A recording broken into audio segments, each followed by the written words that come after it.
Good afternoon, everyone. Welcome to the Northeast PSC. So, in the last lecture, the last session, we've completed so many questions on geography PYQs. ठीक है, उसी को हम आगे बढ़ाएंगे and we will see in this session a lot of questions on geography previous year questions which is asked in UPSC examination. ठीक है. So, our first question is regarding the Kaveri Basin. Which of the following protected areas, just a second.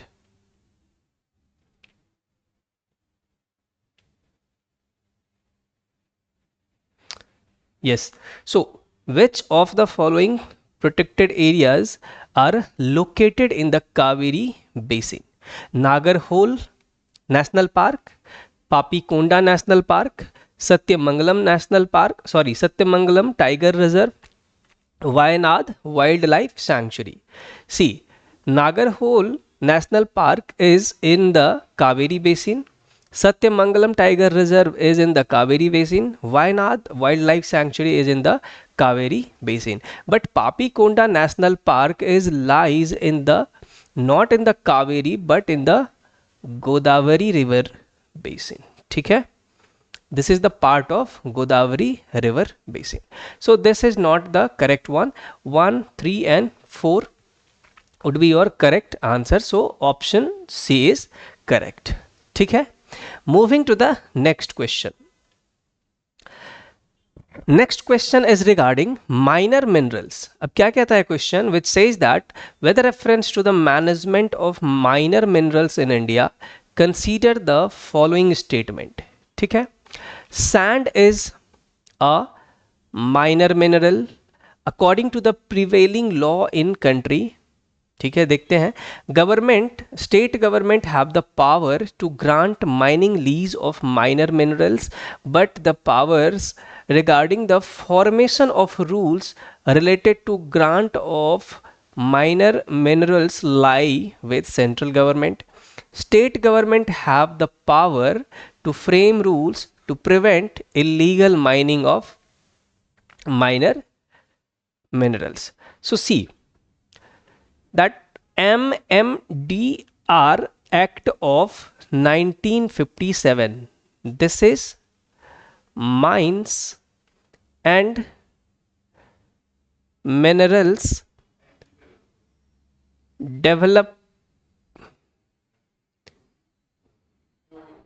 Mine and Minerals Development and Regulation Act of 1957, which define the sand as a minor minerals. Not only sand, it defines major minerals. ठीक है, it defines major minerals की क्या क्या है जो major minerals है and minor minerals. ठीक है, तो जो minor minerals है उसमें they defined sand as a minor minerals. ठीक है, उसके बाद gravel, clay. So these are the क्या कि minor minerals under MMDR Act of 1957, that is Mines and Mineral Development Regulation Act 1957. तो statement number 1 that कि sand is a minor mineral, yes, sand is a minor minerals according to the prevailing law in the country. True.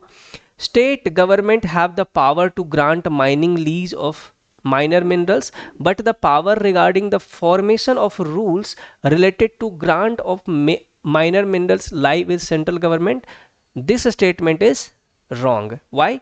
Because section 50 of the same act, that is MMDR Act of 1957, which says that कि state government can also frame laws with respect to minor minerals. ठीक है, तो जो आपका ये statement है कि state government can not frame the law regarding minor minerals is incorrect one. ठीक है, so this is the incorrect one. State government have the power to frame rules to prevent illegal mining of the minor minerals. ठीक है, आप ऐसे भी जा सकते हो कि these two statements are contradictory in nature, so you can think of it and you can mark it. If you do not have any idea of such question. So this statement number 3 is correct. So which of the following is correct? 1 and 3. ठीक है, अब है आपका next question, that is about agricultural sector. That is what कि India has more arable area than China. The proportion of irrigated area is more in India as compared to China. The average productivity per hectare in Indian agriculture is higher than that of China. अगर आप ये question बना रहे हो and if you are not able to tackle this question, if you can apply, अगर आप apply करते हो अपना लॉजिक तो you can go you can mark this question rightly. कैसे? India has a more arable areas than China. Yes, क्यों? क्योंकि अगर आप देखोगे कि इंडिया में there is a vast plain that is called what? Indo Gangetic plains. तो ये इंडो गैंजेटिक प्लेन जो है पूरे वर्ल्ड में सबसे ज़्यादा है. Although India has more arable area than China, that is true, क्योंकि India has a vast great plains of India. उसके बाद अगर आप देखोगे कि the proportion of irrigated area is more in India as compare to China. अगर ये proportion की बात करी जा रही है, ठीक है, proportion of irrigated area, that is not true, because India में approximately 30% region, 30% area is irrigated area, but China has having 52%, approximately 50 to 53% of irrigated areas. ठीक है, तो this statement is wrong. The average productivity per hectare. अब आप सोच सकते हो कि यहां पे एवरेज प्रोडक्टिविटी की बात करी जा रही है, ठीक है. We are not at par with the Chinese technology. China में अगर आप टेक्नोलॉजी देखोगे तो they are I mean fantastic, but वहां पे टेक्नोलॉजी नॉट ए, सिर्फ टेक्नोलॉजी जो है इंफॉर्मेशन टेक्नोलॉजी मतलब कंप्यूटर में सिमट के नहीं रहा है. They apply there technology in each and every dimension, each and every field. तो एग्रीकल्चर में भी टेक्नोलॉजी का बहुत ज़्यादा इस्तेमाल हो रहा है चाइना में. दैट इज वाई वहाँ का जो प्रोडक्टिविटी है, ठीक है, that productivity is higher as compare to the India. Understanding? So this statement की productivity per hectare in Indian agriculture is higher than that in China is wrong. ठीक है, वहाँ पे ज़्यादा है, हमारे यहाँ कम है. So how many statements above are correct? Only one statement. Okay, moving to the next question. Major minerals classifications पे क्वेश्चन आए थे 2020 में. कंसीडर द फॉलोइंग स्टेटमेंट और following minerals: bentonite, chromite, kyanite और kyanite, whatever you pronunciate, sillimanite. ठीक है, so these minerals in India, which of the above is are the officially designated as major minerals? The same MMDR Act of 1957, if you read this act, you will see कि that chromite, kyanite या केनाइट या फिर सिलीमेनाइट are the minerals, the major minerals. ठीक है, but bentonite is not there. So कौन कौन सा option हो जाएगा in India? Which of the following major minerals? ठीक है, ये इसमें से मेजर मिनरल्स कौन से हैं? 2, 3 and 4. So option D is your correct answer. ठीक है, next again question was on the minerals. अब ये क्या है? With reference to India consider the following statements. Monazite is a source of rare earth. Yes, monazite is a source of rare earth. Monazite contains thorium. Yes, it is the source of thorium. Monazite actually a sand which lies in the coastal India. But next statement says that monazite occurs naturally in entire India, entire Indian coastal sand. Right? देखो, अगर कुछ कुछ ऐसे words हैं, ये entire, ठीक है, entire, only, no, तो अगर इस तरीके के हाई फ्लॉन वर्ड्स आपको स्टेटमेंट्स में दिख रहे हैं तो you need to think of it. Most probably these statements इसका जो प्रोबेबिलिटी है राइट होने का that is very very less. ऐसे हाई फ्लॉन वर्ड्स ठीक है, कभी भी नहीं पॉसिबल है कि मोनाजाइट जो है that will occur in entire coast of India. ठीक है, so this statement number 3 is wrong. In India, government bodies only can process or export monazite. Yes, this statement is true. This is true. This is true. Because this is rare earth critical minerals, so that is why giving it to the private players will make some kind of insecurity. So that is why government bodies only can process or export monazite. ठीक है, so 1 2 and 4, 1 2 and 4 B option is your correct answer. ठीक है, next question is regarding insolation. So with reference to Earth's atmosphere, which of the following statement is correct? The total amount of insolation received at the equator is roughly about 10 times of that received at poles. Infrared rays constitute roughly 2/3 of insolation. Infrared waves are largely absorbed by water vapor that is concentrated in the lower atmosphere. ठीक है, infrared waves are part of visible spectrum of electromagnetic waves of solar radiation. So which of the following is correct? See, the total amount of insolation received at equator is roughly about 10 times of that of the pole. No, sorry, not about 10 times, that it is roughly about 5 times more at equator than the pole. Infrared roughly constitute 2/3 of insolation. No, बहुत ही ज़्यादा हो गया. Infrared waves are largely absorbed by water vapor that is concentrated in lower atmosphere. Yes, this statement is correct. Infrared waves are a part of visible spectrum. No, visible spectrum क्या है electromagnetic waves के, जिसको हम देख सकते हैं. ठीक है, जो आप अपने 10th स्टैंडर्ड में पढ़ा होगा आपने विवजियोर के बारे में. ठीक है, द कलर जो आप देख सकते हो that is the part of visible spectrum, but infrared waves are not the part of visible spectrum. So this statement is also wrong. ठीक है, next question is ilmenite, rutile, abundantly available in certain coastal tracts of India, are rich sources of which of the following? पहला option है आपका aluminium. ठीक है, दूसरा is copper, third iron, fourth titanium. So ilmenite and rutile are the sources of titanium. ठीक है, not the aluminum, copper and iron. So which of the following is geographically closest to the Great Nicobar? Now this question, ये question आपको कहीं भी book में नहीं मिलेगा. ठीक है, this is the observation of map. They just want to check कि आपको पूरे के पूरे वर्ल्ड का जो मैप है उसके बारे में नॉलेज है नहीं है. ठीक है, so they just want to check your observation कि जो भी चीज़ें करंट अफेयर्स में चल रही है वो आप फॉलो कर रहे हो या नहीं कर रहे हो. ठीक है, this is not factual questions, you can not solve. मतलब ये आपको कहीं पे नहीं मिलेगा इस तरीके का क्वेश्चन. ठीक है, किसी बुक में नहीं. तो सुमात्रा है, बोर्नियो है, जावा है, श्रीलंका है.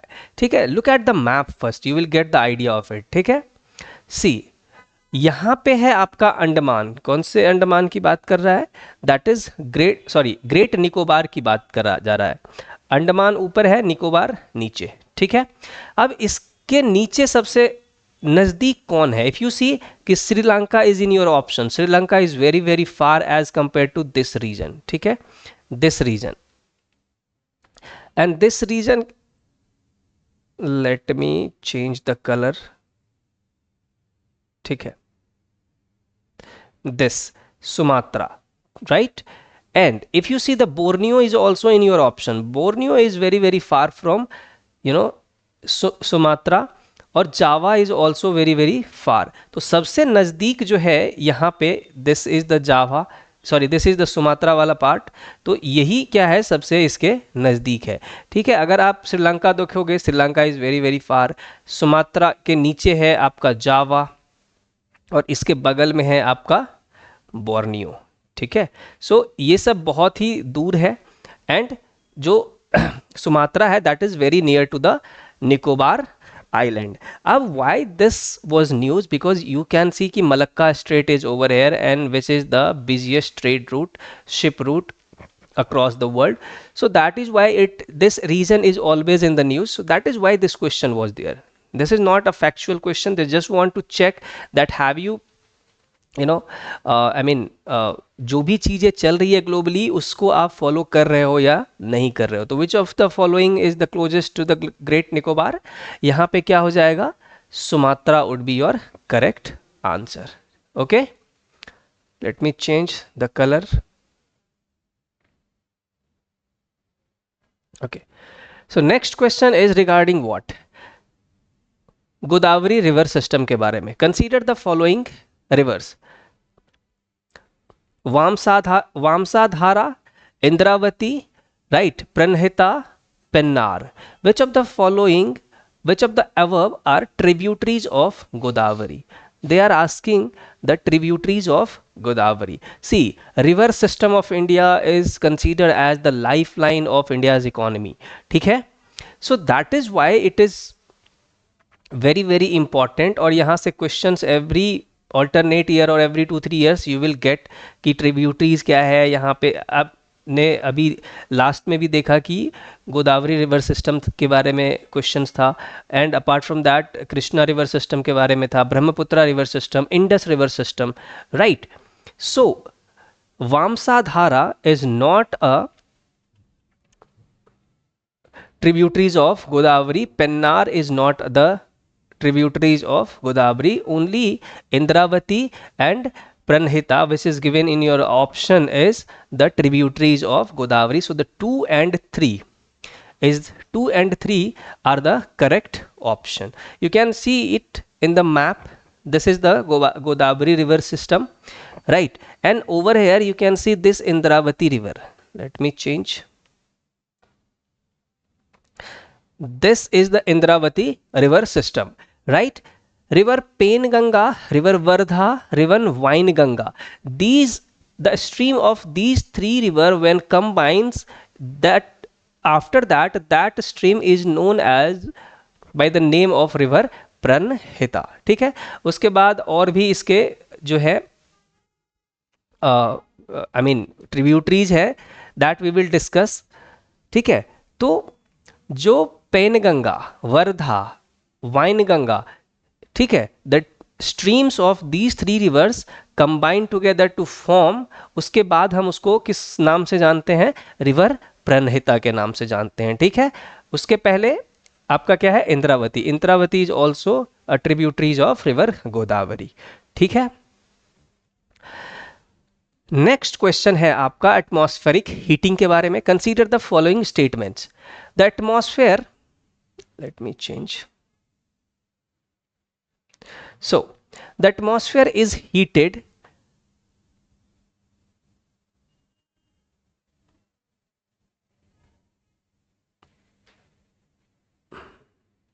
right, so the atmosphere is heated more by incoming solar radiation than by terrestrial radiation. See, जो incoming solar radiation है, ठीक है, जो इनकमिंग सोलार रेडिएशन है, that is in the form of short waves, और जो आपका आउटगोइंग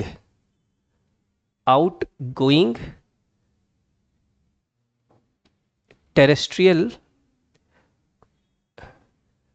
रेडिएशन है, that is in the form of long wave, ठीक है। अब ये ऐसा क्यों हो जाता है जब हम डिस्कस करेंगे, देन वी विल सी कि incoming solar radiation why is in the form of short waves and outgoing terrestrial radiation why is in the long wave, ठीक है। अगर मान लीजिए कि दिस इज आपका अर्थ एंड उसके ऊपर क्या है? दिस इज सन, ठीक है। This is incoming solar radiation. Incoming solar radiation is in the form of short wave, और जब ये ऊपर रिफ्लेक्ट होके बाहर जाएगा एटमॉस्फेयर से तो that is in the form of long wave.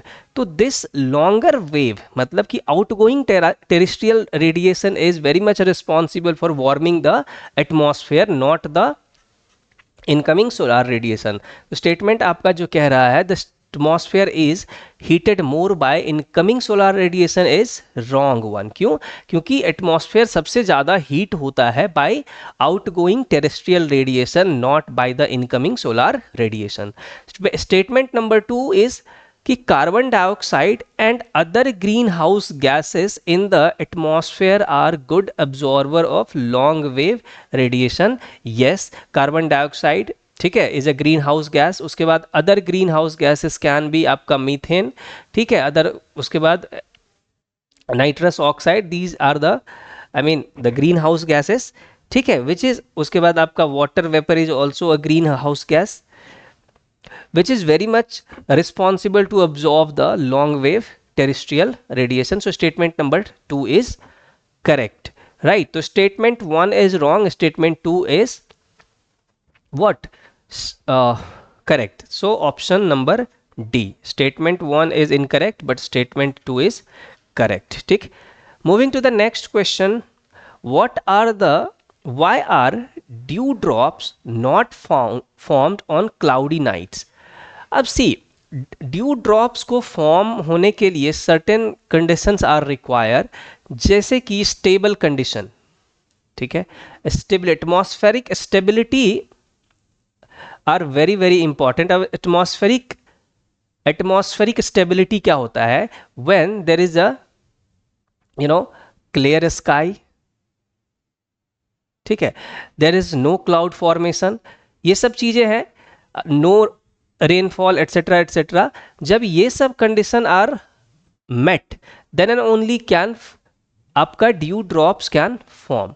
But what happens in cloudy nights? Cloudy nights is related to unstable condition, meaning what? It can give rainfall, ठीक है. So that is why this is not consider as the good condition for what? Dew drops to formed. So that is why the statement is given, why are dew drops not formed on cloudy nights? Clouds absorb the radiation released from earth surface. Cloud reflect back the earth radiation, ठीक है. The earth surface would have low temperature on cloudy night. Cloud deflect the blowing wind to ground level. So the option B is correct, क्योंकि कह रहा है कि cloud reflect कर देता है back to the earth's radiation को, ठीक है. Next question is about heat budget of the earth. Let's see क्या है. High cloud primarily reflect solar radiation and cool the surface of the earth.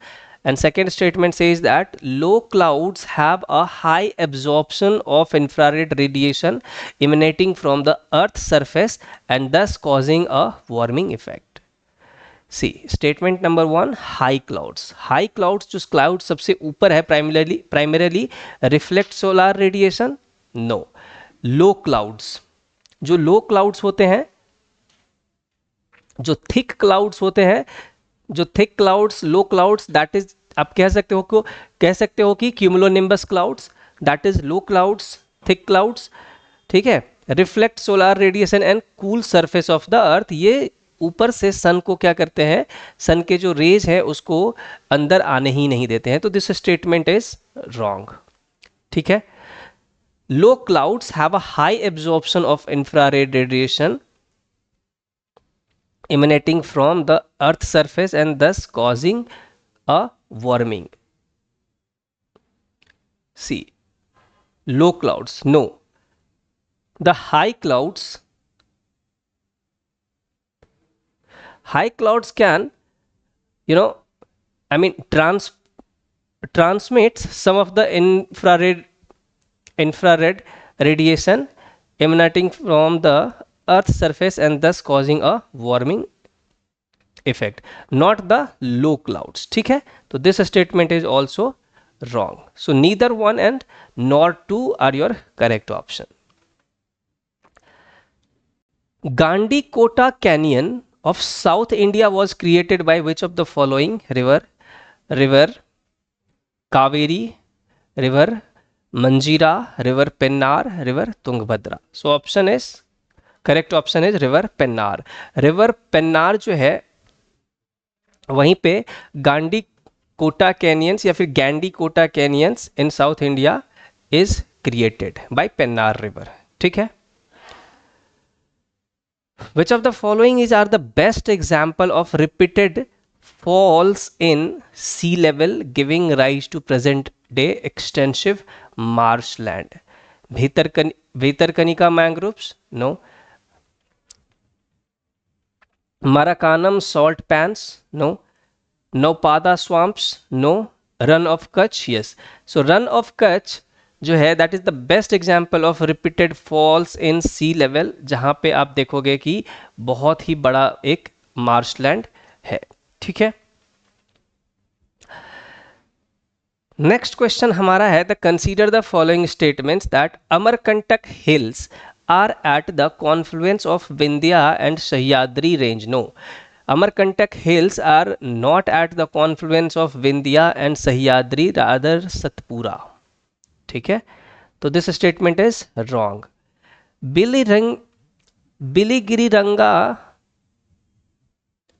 Biligiri Rangan hill constitute the eastern most part of Satpura range. ठीक है. अब देखो Biligiri Rangan hills जो है constitute the eastern most part of the Satpura range. No, Satpura range is in the central India. ठीक है, central India, and this Biligiri Rangan hills is at the boundary of Karnataka and Tamil Nadu. ठीक है. तो this statement is also incorrect. Seshachalam hills constitute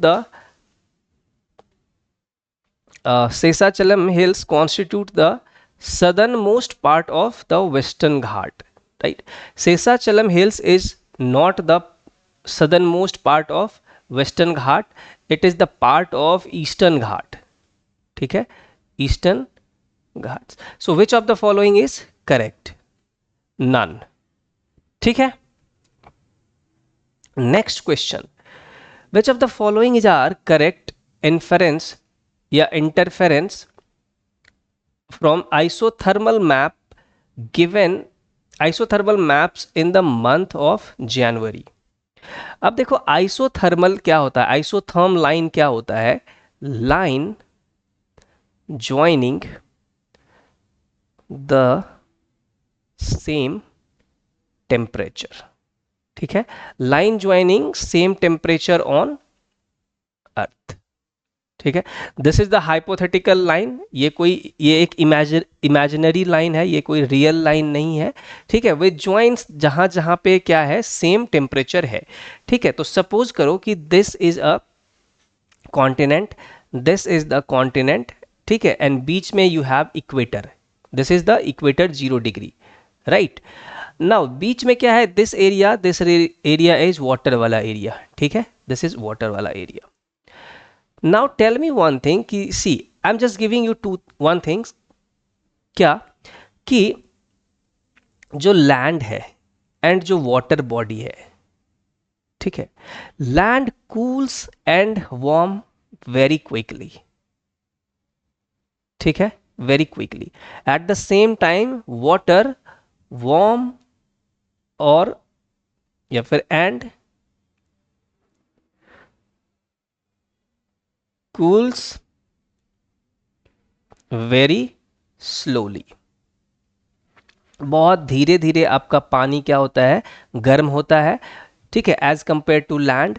land जो है बहुत जल्दी गर्म हो जाता है, लैंड बहुत जल्दी ठंडा हो जाता है. लेकिन जो वाटर बॉडी है, क्योंकि यहाँ पे क्या है, करंट है, ओशन करंट है, तो जो हीट है, heat is being distributed by ocean current. So it took very high time, मतलब बहुत ज़्यादा समय लगता है वाटर को टू गेट ईदर कूल और get warm. Understanding this part. तो कभी भी आप देखोगे कि जो आइसोथर्मल लाइन है वो आइसोथर्मल लाइन एकदम सीधा नहीं होगा। एकदम सीधा क्यों नहीं होगा?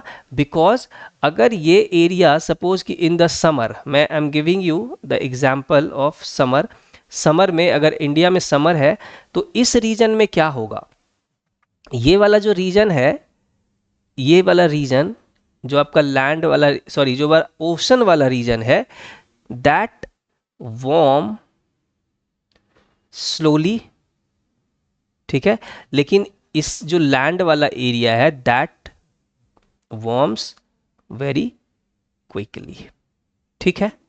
तो यहां और यहां पे टेम्परेचर सेम नहीं होगा, ठीक है।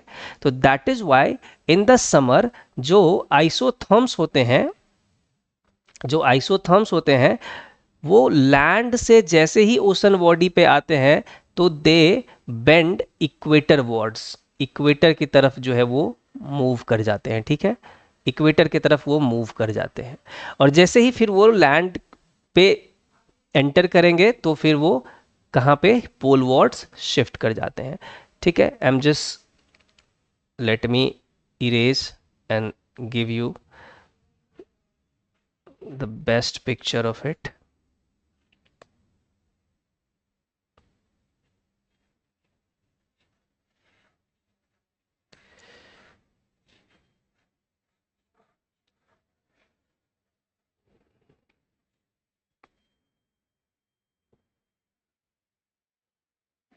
ठीक है,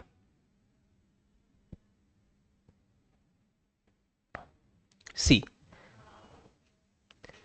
this is our continent, this is also continent, this is equator, ठीक है। तो ड्यूरिंग समर क्या होगा, because land gets warmer very quickly but at the same time जो वाटर बॉडी है दैट विल वार्म स्लोली। तो जो आपका isotherm line है, that isotherm line will bend equatorward and equatorward on the water body, और जैसे ही it will enter into the land area it will move polewards। यहाँ पे आप देख रहे हो equatorwards। तो this is the summer का time, also in the southern hemisphere में भी सेम कहानी, बट इसका उल्टा हो जाएगा in winter, that is in January. और यही क्वेश्चन आपसे पूछा जा रहा है कि the isotherm deviate to the north, ठीक है, over the ocean and to the south over the continent, किस टाइम पे, in the month of January. So statement number 1 is correct. The presence of cold ocean current, Gulf Stream, and North Atlantic drift make the North Atlantic Ocean colder. See, Gulf Stream, North Atlantic drift, these are the warm water current. ठीक है, सो ocean colder नहीं, ये cold नहीं करेगा, ये warm करेगा, and isotherm bends towards north, नहीं south की तरफ। क्यों? क्योंकि ये वार्म करेगा। तो स्टेटमेंट नंबर 2 क्या है आपका? Wrong. Only statement number 1 is correct, ठीक है। मूविंग टू द नेक्स्ट, आपका क्वेश्चन है which of the following pairs of countries share borders with the red sea. अब इस तरीके के क्वेश्चन के लिए बेटर है कि आप मैप देखोगे। लेट्स सी कि कौन कौन से ऐसे कंट्रीज हैं जो रेड सी के साथ बॉर्डर शेयर करते हैं, ठीक है। This is the red Sea, है ना। Egypt is sharing border with it, ठीक है। Saudi Arabia, Yemen, Eritrea, Djibouti and Somalia. Which is the, अब ऑप्शंस देखते हैं। Djibouti is there, right, Eritrea is there, Sudan, no, Sudan is not there. Yemen, yes, Yemen is there, and Saudi Arabia is there. 1 2 4 and 5. Just a second. Saudi Arabia, Egypt, Eritrea, Sudan. Yes, Sudan is also there, right? If you can see this Sudan,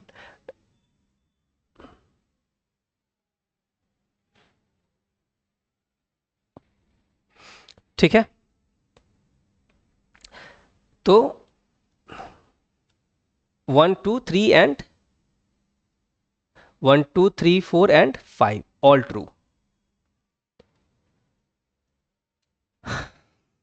major river, consider the following pair, river है और ये flows into Mekong river flows in Andaman sea, no, Mekong river जो है आपका south China sea में, कल I guess we done that question. Thames river again not in the Irish sea, कहाँ पे है, नॉर्थ सी, ठीक है। Volga Caspian sea, yes. Zambezi Indian C, yes. 3 and 4 is the correct answer, ठीक है। What explain the eastward flow of equatorial counter current, अब इसको आपको समझना पड़ेगा। Suppose this is what, this is continent, ठीक है, एंड दिस इज, मानते हैं कि this is 0 degree equator, okay. You know कि जो अर्थ का रोटेशन है that is from west to east, west से ईस्ट की तरफ है, तो due to the rotation of earth Coriolis force generate, Coriolis force generate होता है, and this Coriolis force deflect the wind in the right direction in the northern hemisphere, in the northern hemisphere and in the left in the southern hemisphere, ठीक है। अब under the influence of trade wind, हम इसको क्या कहते हैं, trade wind कहते हैं, we say it trade wind. Under the influence of trade wind जो आपका सरफेस वाटर है, सी सरफेस वाटर है, that is being displaced from this region and piling up over there, piling up over there. अब मान लो कि आप एक glass पानी लो और एक ग्लास पानी को लेकर के क्या करो कि दीवार पे ऐसे हिट करो, what will be the result, some parts will be उसका deflecting in the right direction, some part in the left direction, और कुछ parts जो है उसका वो आपके ऊपर भी आके पड़ेगा, ठीक है। ऑल्दो बहुत ज़्यादा नहीं लेकिन कुछ तो पड़ेगा, ठीक है। तो इसका एक part due to presence of the barrier ये इधर मूव कर जाएगा, ये इधर मूव कर जाएगा, and some part of this, some part of some part of it will return back, ठीक है। और इसी को हम कहेंगे काउंटर इक्वेटोरियल करंट, ठीक है, काउंटर इक्वेटोरियल करंट। सो ये क्यों हो रहा है, बिकॉज यहां पे जो वाटर है that is converging, piling up, so that is why the counter equatorial current is being formed. So पहला ऑप्शन है अर्थ के rotation on its axis, no, earth के रोटेशन से क्या हो रहा है, अर्थ के रोटेशन से आपका कोरियोलिस फोर्स जनरेट हो रहा है। Convergence of the two equatorial currents, yes. आप देखोगे कि जो इक्वेटोरियल करंट है ये वाला, ये यहाँ पे आके कन्वर्ज कर रहा है, ठीक है, और यहाँ पे there is a presence of barrier, there is a presence of continent, और जब कॉन्टिनेंट है तो that will be bifurcated in two parts, और उसका सम पार्ट क्योंकि कन्वर्ज हो रहा है तो वो वापस भी आएगा। तो this is the correct answer. अब कह रहा है कि difference in salinity of water से इसका कोई लेना देना नहीं है। Occurrence of belt of calm near the equator, no. So best option is, और the correct answer is convergence of the two equatorial current, ठीक है। नेक्स्ट, नेक्स्ट क्या है आपका, tides occur in the ocean and seas due to which of the following, gravitational force of sun, gravitational force of moon and centrifugal force of earth, yes, all of these are true.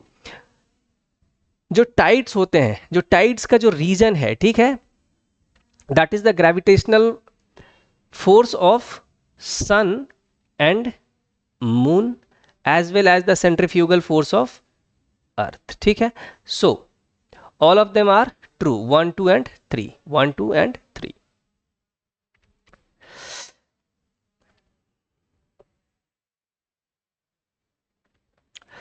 Warm current और cold current के बारे में यहाँ पे question है। So which one of the following pairs of ocean current meet each other near the new found land coast? See, Newfoundland coast जो है, Grand Bank जो है, ये is a part of Canada, ठीक है, which is known as for you know the world's richest fishing zone in the world. And ये Canada में है, जहां पे कोल्ड लैब्राडोर करंट, ठीक है, plus warm Gulf Stream join और मीट ईच अदर, ठीक है। तो कौन सा ऑप्शन हो जाएगा? Gulf Stream and Labrador current, ठीक है। Canary current is a cold current, not the warm current, right. उसके बाद Kuroshio current is the warm current, Oyashio current is the cold current, but it is not in the Atlantic. ये है कहाँ पे? ये is in the Pacific, ठीक है। और आपका जो न्यू फाउंड लैंड कोस्ट है, that is in the Atlantic, ठीक है। Again Agulhas current, Benguela current, no. So option B is the correct answer, ठीक है। Next question, the black cotton soil. The black cotton soil of India has been formed due to the weathering of brown forest soil, fissure volcanic rock, granite and schist, shale and limestone. See, जो black cotton soil है India का, that is form due to volcanic rock. ये हम देखेंगे जब हम Indian geography करेंगे कि how the Deccan trap has been formed, ठीक है। और जो डेक्कन ट्रैप है, when India was in India का जो जर्नी था towards the northern area, northern part, जहां पे India got met with Reunion hotspot, अभी भी एक आइलैंड है, ठीक है, रीयूनियन हॉटस्पॉट। और रीयूनियन हॉटस्पॉट जो है एक वोल्केनिक आइलैंड है, जहां पे जब Indian plate when it was moving towards Eurasian plate, ठीक है, तो it got met with Reunion hotspot, और जो लावा था रीयूनियन हॉटस्पॉट का, वो आ गया किसके ऊपर? इंडिया के ऊपर। और ड्यू टू दैट यहाँ पे जो रॉक फॉर्मेशन हुआ, क्योंकि वोल्केनिक है, और ब्लैक रॉक जो है, जो ब्लैक कॉटन है, वो क्या है? फिशर वोल्केनिक रॉक है, ठीक है। This option number B. Next question हमारा है, consider the following statements. The soil in tropical rain forest is rich in nutrients. Statement one is wrong. क्यों? See, what happens? Because the tropical region always receives insolation throughout the year, इसलिए वहाँ पे low pressure system हमेशा है। और जब low pressure system है, तो लो प्रेशर सिस्टम से क्या होगा? Air will rise up, it will cool and condense, and there will be heavy rainfall throughout the year in the equatorial region. Ab, when there would be heavy rainfall, more than 250 centimeters of rainfall in the equatorial region, तो आप मुझे बताओ कि ऐसा नहीं है कि बहुत ज़्यादा बारिश है तो वेजिटेशन जो है that will grow, that is other thing. लेकिन जो नीचे का ग्राउंड है, ठीक है, that ground will be leached. क्यों? क्योंकि बारिश बहुत ज़्यादा है। अगर बारिश बहुत ज़्यादा है तो दैट जो न्यूट्रिएंट रिच सॉइल है, जो टॉप सॉइल है, that will be washed away, and that is why जो इक्वेटोरियल रीजन है, जो ट्रॉपिकल रेन फॉरेस्ट है, वहाँ पे क्या है? ये वाला जो एरिया है, that is not rich in nutrients, ठीक है। Statement 2. The high temperature and moisture of tropical rainforest causes dead organic matter in the soil to decompose quickly. Yes, this statement is true. So, statement 1 is incorrect and statement 2 is correct. Option number D is the correct answer. ठीक है?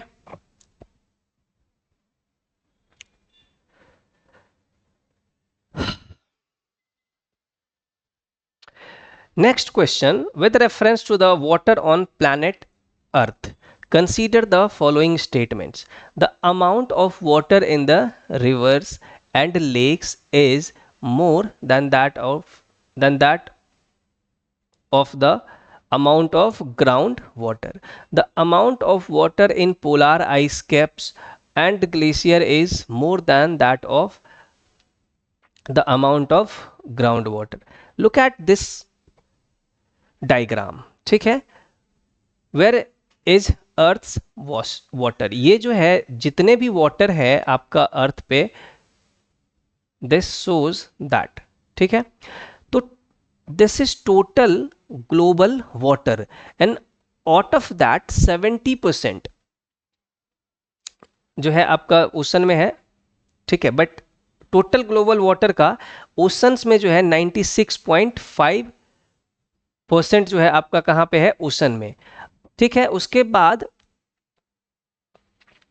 Other saline water that is 0.9% and only 2.5% of fresh water on the globe, ठीक है. अब out of that fresh water if you see कि glacier and ice caps में 68.7% जो है fresh water है. मतलब ग्लेशियर एंड आइस कैप्स का जो परसेंटेज है that is more than that of the ground water. अब look at the statement. The amount of water in the river and lakes, sorry ये दूसरा स्टेटमेंट. The amount of water in the polar ice caps and glacier is more than that of amount of groundwater. Yes, यहाँ पे 68% है और यहाँ पे कितना है, 30.1%. तो this statement is true. The amount of water in the river and lakes is more than the amount of groundwaters. Look at the यहाँ पे. अब only जो surface water है या other fresh water है 1.2%, उसमें से ground ice and permafrost is 69%. lakes में there is only 20.9%, ठीक है. and as you can see कि जो rivers है that is contributing 0.49% only. amount of water in the river and lakes is more than the amount of groundwater. no, ground में कितना है, 69 point ज़्यादा है. तो this statement is wrong. तो only 2 is correct, ठीक है. ड्राइंग लेक्स के ऊपर एक क्वेश्चन है. Because let's see, which of the following has या हैव श्रंक इमेंसली या dried up in the recent past due to human activities. क्या वो अरल सी है, क्या वो ब्लैक सी है, क्या वो लेक बैकाल है, ठीक है. तो that is Aral Sea. Look at the map, ठीक है. You will get the picture. Look at the map. 1977 का डेटा है ये, 1989 का डेटा है ये एंड 2006 का डेटा है. एज यू कैन सी कि 1977 में this lake was like this, ठीक है. पूरा का पूरा वाटर इज देयर, ठीक है. This is shrinking and in 2006 what is happening, ये पूरा का पूरा ड्राइंग अप, ठीक है. सो अरल सी जो है वो क्या हो रहा है, ह्यूमन एक्टिविटीज़ के द्वारा एंथ्रोपोजेनिक एक्टिविटी के थ्रू ये डाई हो रहा है. तो नंबर 1 ऑप्शन जो है आपका इज करेक्ट, ठीक है, ए ऑप्शन. कॉन्गो बेसिन पे एक क्वेश्चन है. Which of the following is a part of Congo basin. Cameron, Nigeria, south Sudan या फिर युगांडा. सो इसमें राइट आंसर होगा, again this is the map based question, आपको मैप पढ़ना ही पड़ेगा, ठीक है. जो भी चीज़ न्यूज़ में है, जो भी प्लेस न्यूज़ में है, मेक श्योर कि उसको आप अपने नोट्स पे कैरी करोगे, ठीक है. तो Cameron is a part of Congo basin. Nigeria is not the part of Congo basin, rather the part of niger basin, ठीक है. And south Sudan and Uganda is a part of Nile river basin, ठीक है. You can C over here in the map, ये आपका Congo है, ठीक है. Congo basin map इतना ज़्यादा अच्छा नहीं है, विजिबल नहीं है, but still you can go and search, ठीक है. यहाँ पे है Cameron, you can C over it.